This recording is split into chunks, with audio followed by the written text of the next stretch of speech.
सर्वांना नमस्कार. तन्वी अर्जुन लव्ह स्टोरीचे 69 भाग यापूर्वीच अपलोड केलेले आहेत. कृपया या लव्ह स्टोरीचे सगळे पार्ट ऐकण्यासाठी आपल्या चॅनलला सबस्क्राईब करा, आपल्या चॅनलला भेट द्या. गाडी घरासमोर आली. करकचून ब्रेक दाबला. तशी गाडी थांबली आणि तन्वी खाली उतरली. पण अर्जुन सर मात्र अजूनही सीट बेल्ट पकडूनच बसला होता. तो पूर्ण घामाघूम होऊन भिजला होता आणि ती मनातल्या मनात खूप हसत होती आणि म्हणाली, आता कसा जीव मुठीत धरून बसला आहे.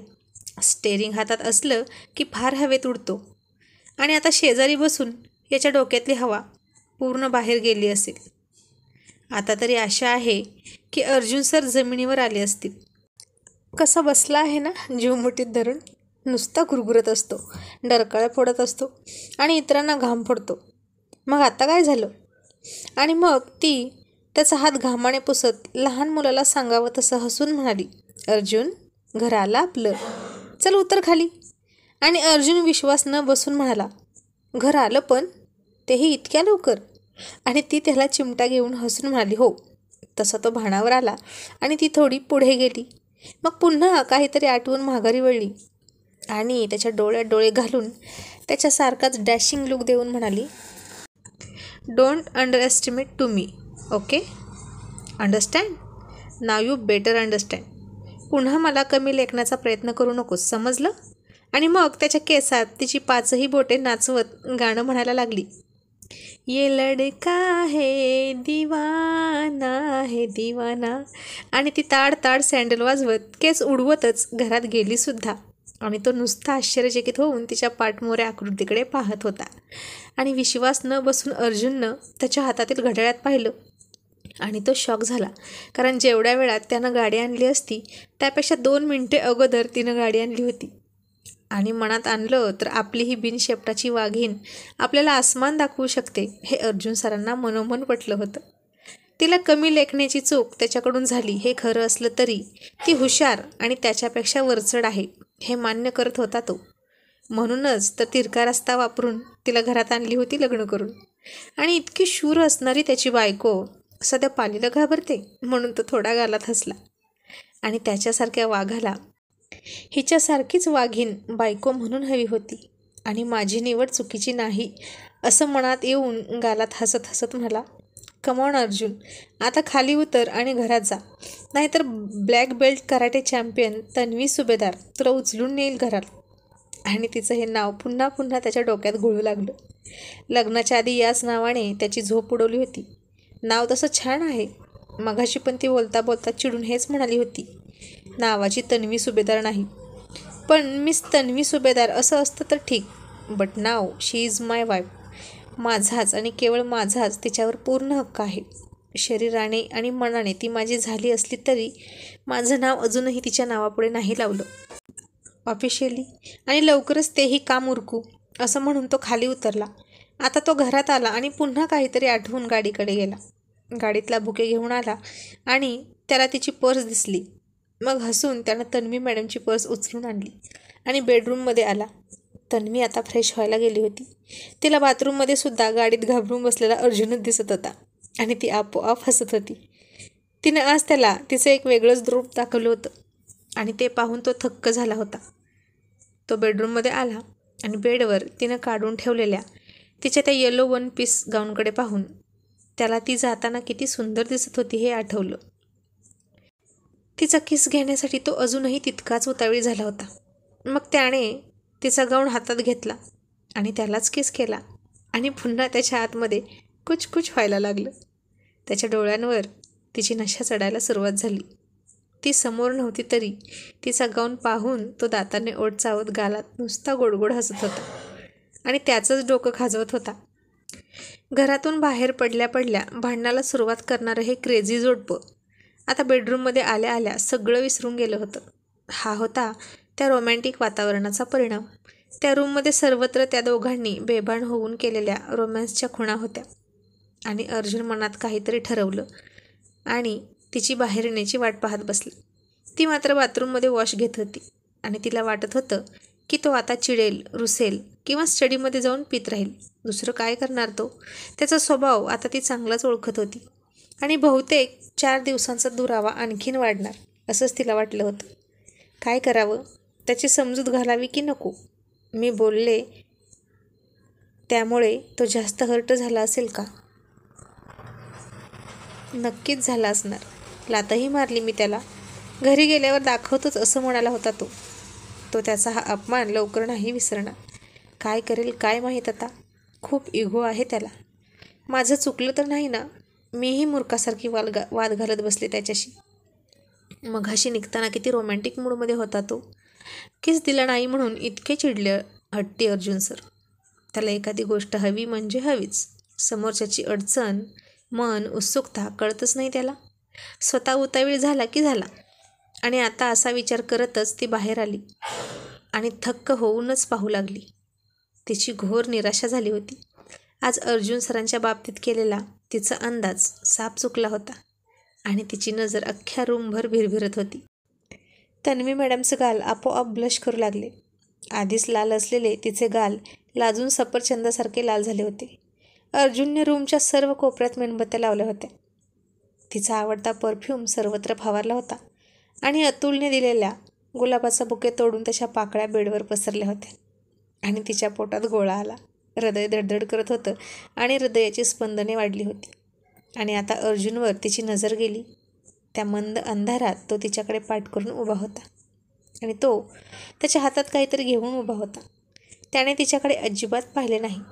तसाच तिला हातातील ती वस्तू दिली आणि गुपचूप काहीही न बोलता बाथरूममध्ये वॉश घेण्यासाठी गेला. आता त्यानं बोलायची काहीच गरज नव्हती, कारण त्यानं केलेली तयारी त्याच्या मनातलं सगळं काही सांगत होती. ती बेडरूम त्यांच्या सेकंड हनीमूनसाठी तयार होती. आणि तन्वीने लाजूनच त्यानं हातात काय दिलं हे पाहिलं आणि ती आणखीन लाजायला लागली. त्यानं तिला तयार होण्यासाठी सुचवलं होतं. पिंक रंगाचा तो सेक्सी गाऊन घालून तयार होणार होती ती. आता त्यानंच अशी प्रेमळ गोड सूचना केली म्हटल्यावर ती तरी का नकार देईल? आता तो क्षण जवळ आला होता ज्याची त्या दोघांनीही वाट पाहिली होती. आणि ती आता आरशासमोर उभा राहिली. तिला स्वतःला आरशात पाहायची पण लाज वाटत होती. डोळे जड झाले होते तिचे लाजून. एक प्रकारची माधुरी चढली होती तिच्या डोळ्यावर. आता तो बाथरूममध्ये होता. मघाशी तिची मस्करी करणारा चिडवणारा अर्जुन असा एकदम आत आल्या आल्या रोमॅन्टिक होऊन जाईल हे तिला माहीत नव्हतं. त्याचा राग असा लवकर जात नाही, पण आज हे जरा अनपेक्षितच घडलं होतं. हे अर्जुनच्या स्वभावाच्या विरुद्ध होतं. तिला वाटलं की तो त्याचा अपमान झाला म्हणून अजूनही भांडतच राहील, पण नाही. इथेच तर अर्जुन सर गुगली टाकायचे आणि तन्वी मॅडम क्लीन बोल्ड व्हायच्या आणि सगळी बाजी त्यांच्याच खिशात, तीही शेवटच्या बॉलवर. ती जरी हुशार असली तरी प्रॅक्टिकली तो तिचा नवरा होता. कधी कधी तो तिच्याभोवती भवरा म्हणून फिरेलही.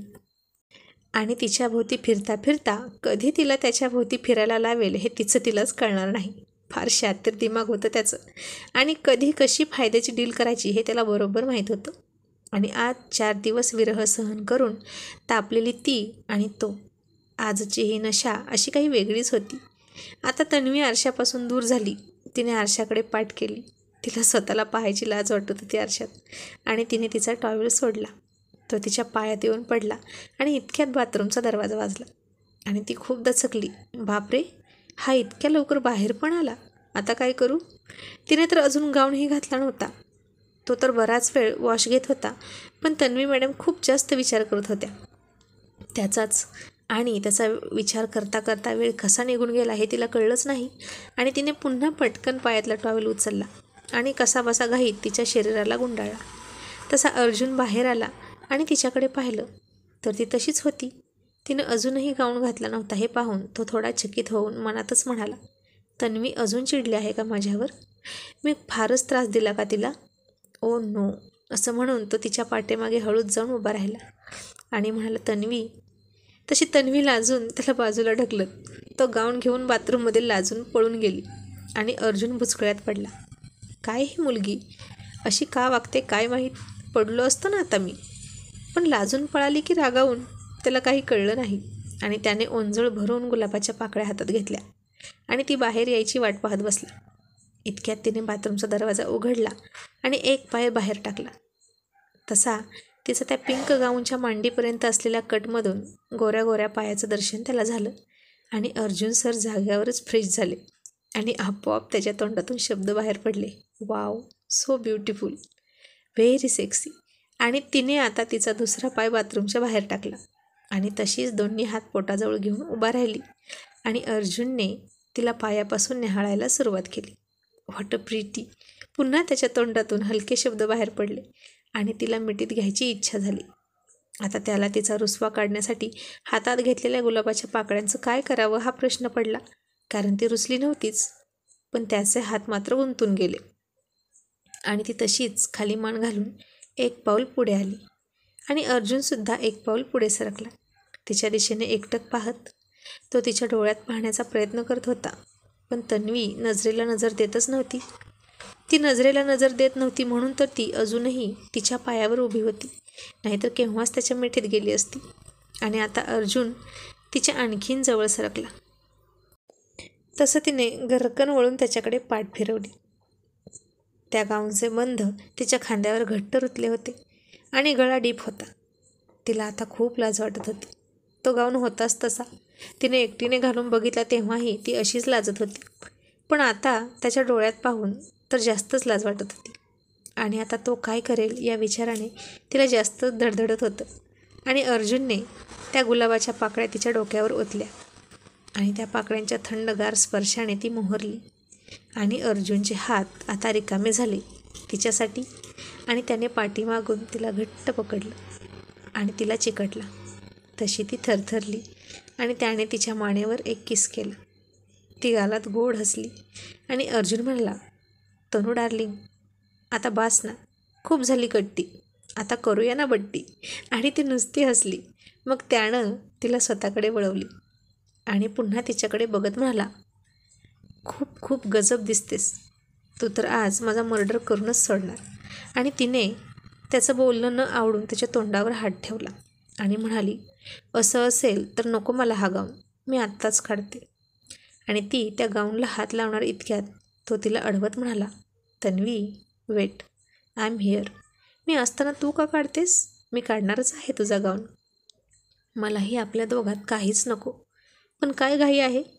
आणि त्याच्या त्या खटाळ बोलण्याने ती आणखीन लाजली आणि म्हणाली, अर्जुन, तू रागावला नाही ना माझ्यावर? आणि अर्जुन तिच्या पुढच्या खोल गळ्यात पडलेली एक गुलाबाची पाकळी बघत होता. त्याला ती बाहेर काढायची होती, पण हाताने नाही, तोंडाने. आणि ती अशी म्हणाली आणि तो तिला म्हणाला, you say I am mad. तुला असं म्हणायचं आहे का की मी वेडा आहे? आणि ती त्याच्या डोळ्यात डोळे घालून म्हणाली, नो. पण ती असं म्हणणार इतक्यात त्यानं तिच्या छातीवर तोंड खुपसून ती पाकळी ओठांनी अलगद बाहेर काढली आणि तन्वीच्या अंगात असंख्य रोमांच लहरी पसरल्या. वासनेचा आगडोंब उसळला आणि तिनं त्याला घट्ट मिठी मारली. आवेग सहन न होऊन त्याच्या तोंडात तोंड घालून डीप किस करायला सुरुवात केली. आता तो तिच्या अंगाला झपाटलेल्या वेड्या वादळासारखा झोंबत होता आणि त्याच्या माऱ्याने ती उद्ध्वस्त होत होती. त्यानं तिला पुन्हा भिंतीसोबत दाबली. तिचे हात त्याच्या हातांनी लॉक केले आणि पुन्हा किस करत होता. कोणच कोणाला कमी नव्हतं. बराबर की टक्कर चालू होती दोघात. कितीतरी वेळ त्यांचा हा बेधुंद प्रणय चालू होता. वेळेचा हिशोब ठेवायला वेळ कोणाकडे होता? आणि शेवटी रोमॅन्सचा उच्चांक गाठण्याची वेळ आली. अर्जुनने तिला अलगद फुलासारखं मिठीत उचलून घेतली. तोही अधीर झाला आणि तीही उतावळी झाली होती आणि तिला बेडवर त्या पाकळ्यांमध्ये त्यानं ठेवली. होता तो अंधुक प्रकाशसुद्धा त्याला नकोसा होता. त्याला त्याची जाणेमन अंधारात फील करायची होती, मनापासून, फक्त स्पर्शाने. आणि होता तो दोघांमधला अडथळा त्यानं अंधारातच दूर केला. ती त्याला समर्पित झाली आणि त्यानं तिच्यापुढं शरणागती पत्करली. आणि तिच्या तोंडातून अस्पष्ट असे मादक आणि त्याला आणखीन उत्तेजित करणारे उद्गार बाहेर पडत होते, तिच्याही नकळत. आणि शेवटी तो दमला आणि ती तृप्त झाली. अंधारातील चोरटी हालचाल बंद झाली आणि एकमेकांना मिठीत घेऊन ते एकमेकांचे किलर लवर शांत झोपी गेले. पुन्हा सकाळी एकमेकांचा उरलेला हिशोब चुकता करण्यासाठी. आता या बेडच्या कुस्तीत कोण हरलं आणि कोण जिंकलं? का दोघेही हरून दोघेही जिंकले असंच म्हणावं लागेल. टॉम अँड जेरीची युती झाली, निदान आजच्या रात्रीपुरती तरी. 36चा आकडा असणारी, एकमेकांना पाठ करून लढणारी ही 36 गुणी जोडी आता 63 अशी एकमेकांकडे तोंड करून झोपलेली होती. पण ही कसली जादू म्हणायची? तर ही होती जादू प्रेमाची. आणि आता किती वेळ ही युती टिकेल, का रात्र संपताच पुन्हा यांचं शाब्दिक युद्ध सुरू होईल, हे तर सकाळीच समजेल.